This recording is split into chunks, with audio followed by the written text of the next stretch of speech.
आणि येथे जमलेले आमच्या शालेय व्यवस्थापन समितीचे अध्यक्ष गंगणे सर आणि आमचा निरोप समारंभासाठी जास्तीत जास्त प्रयत्न करणारे माझे सगळे शिक्षक आणि विद्यार्थी, सर्वप्रथम मी माझा सन्मान केला इथं बोलून निरोपासाठी, त्याबद्दल मी तुम्हाला पहिल्यांदा आदरयुक्त म्हणजे धन्यवाद करते.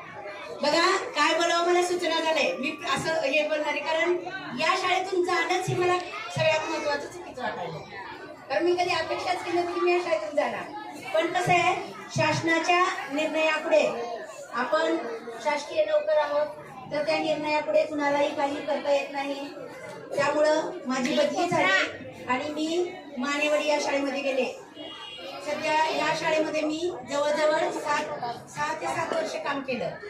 काम करत असताना आता जो आहे तो सगळा स्टॉक मला चांगला मिळालेला होता.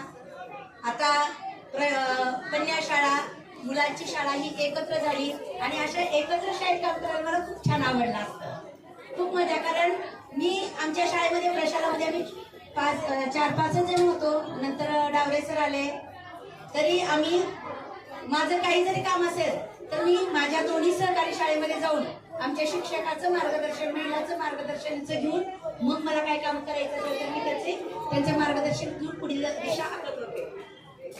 एवढंच सांगायचं आहे की या शाळेमध्ये सगळ्यात छानपैकी, जसं आता माझ्या 10वीतल्या मैत्रिणींनी मुलींनी सांगितलं की कांबळे मॅडम प्रत्येक कार्यक्रमात इच्छुक राहायच्या, तर मला असं वाटतं की आपल्याला जीवन एकदाच मिळतंय आणि आपण रडत रडत करण्यापेक्षा हसत हसत आपलं जीवन घालवलं पाहिजे.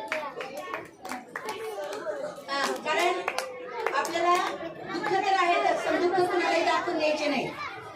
तर आपण काय करायचंय की कुणाचे दुःख न दाखवता आपण आनंदी राहून आणि आपल्या विद्यार्थ्यांमधील सगळे कार्यक्रम घेऊन मी राहण्याचा प्रयत्न करत होते. मला आमच्या शाळेत असणारे मुख्याध्यापक सारणे सर यांनी खूप सपोर्ट केला. काही माझे सहकारी Shinde sir, Dawre sir, Banpatte sir, या सर्वांना, म्हणजे ह्यांच्या सगळ्याच्या वयानं मी मोठी होते. सारणे सरांचं पण मोठं होतं, पण मी वयानं मोठी असल्यामुळं मीच बॉस म्हणून प्रत्येकाला आदेश द्यायचे. आमच्या पुरण सरांना देखील म्हणायचे, सर तुम्ही हे करा, हे केलं पाहिजे. आता बनपट्टे सर म्हणले असतील, कांबळे मॅडम आज पण मला आदेश द्यायला, कुठे बनपट्टे सर, असं बनपट्टे सरना वाटलं असेल, कारण त्याला म्हणणार बनपट्टे सर तुम्ही काम करा, ते करा, असं करा प्रत्येकाला. तर हे म्हणत असताना किंवा विद्यार्थ्याला जर आम्ही म्हणजे कधी रागावून बोलले